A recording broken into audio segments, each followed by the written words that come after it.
ఈ ఎండల తాపానికి ప్రజలు విలవిలలాడిపోతున్నారు. బెజవాడలో భారీ భగభగలు ఏ రేంజ్ లో ఉన్నాయో మా కరెస్పాండెంట్ క్రాంతి అందిస్తారు. ఏపీలో మళ్ళీ ఎండలు మండిపోతున్నాయి. ఇక నిన్నటి వరకు వర్షాలు పడి కాస్త వాతావరణం చల్లబడ్డప్పటికీ కూడా ఇప్పుడు మళ్ళీ ఎండలు తారాస్థాయికి చేరుకున్నాయి. ఇక తీవ్ర ఉక్కపోత వేడితో జనం అల్లాడుతున్నటువంటి పరిస్థితి కనిపిస్తూ ఉంది.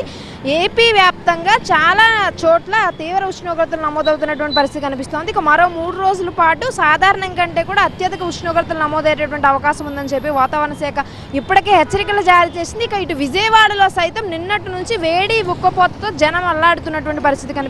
ఇక సాధారణం కంటే కూడా 2-3 డిగ్రీల అధిక ఉష్ణోగ్రతలు విజయవాడలో సైతం నమోదవుతున్నాయి. ఇక సిగ్నల్స్ దగ్గర అయితే తీవ్ర అవస్థలు పడుతున్నారు. ప్రజలు మనతో పాటు కొంతమంది పబ్లిక్ ఉన్నారు, మాట్లాడదాం. సరే చెప్పండి, ఎండలు ఎట్లా ఉన్నాయండి?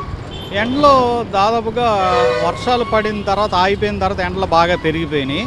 గత వారం రోజుల నుంచి చూస్తే ఎండలో రోహిణీ కార్తె అనుకుంటా చాలా మంటగా గాలులు వీస్తా ప్రజలను చాలా ఇబ్బంది పెడతానే ఉంది.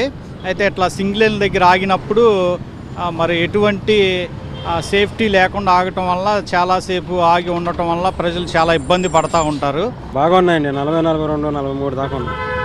కానీ ఇటువరకు చలివేంద్రాలు బాగా ఏర్పాటు చేసేవాళ్ళు, స్వచ్ఛంద సంస్థలు కానీ గవర్నమెంట్ కానీ. ఇప్పుడు అసలు ఎక్కడా చలివేంద్రాలు లేవు, ఇక షెడ్లు కూడా లేవండి. ఇటువరకు గ్రీన్ షెడ్లు అయినా పైన వేసేవాళ్ళు, ఇప్పుడు అలాంటివి కూడా వేయట్లేదు, గ్రీన్ మ్యాట్లు వేయట్లేదు. ఎక్కడ అసలు ఎవరిని పట్టించుకోవట్లేదు. అయితే మనం సిగ్నల్స్ దగ్గర ఇక్కడ ఎండతో చాలా ఇబ్బంది పడుతున్నారు. ముఖ్యంగా విజయవాడ మొత్తం కూడా కొండలు ఉండడంతో వేడి తీవ్రత ఎక్కువగా ఉంటుంది. పగలు రాత్రి తేడా లేదు, మొత్తం అందరూ కూడా తీవ్ర అవస్థలు పడుతున్నారు. మొన్నటి వరకు వర్షాలు పడడంతో ఎక్కడికక్కడ పెట్టినటువంటి చలివేంద్రాలు కూడా తీసేశారు. మజ్జిగ కూడా ఎక్కడ ఇవ్వట్లే, కనీసం చలువ పందిళ్ళన్నా వేసేవాళ్ళు ఒకప్పుడు, ఇప్పుడు అవి కూడా లేవు. తీవ్ర ఇబ్బందులు పడుతున్నాము. వేసవి కాలంలో పబ్లిక్కి సంబంధించి కాస్త స్వచ్ఛంద సేవా సంస్థలు గతంలో చేసే కానీ ఇప్పుడు ఎక్కడా కూడా చేయడంతో మరింత ఇబ్బంది పడుతున్నాం. ప్రభుత్వం సిగ్నల్స్ దగ్గర అయినా కూడా కనీసం పందిళ్ళు ఏర్పాటు చేయాలని చెప్పి కూడా రిక్వెస్ట్ చేస్తున్నటువంటి పరిస్థితి కనిపిస్తోంది. కెమెరా పర్సన్ ఆంజనేయులతో క్రాంతి, TV9 విజయవాడ నుంచి.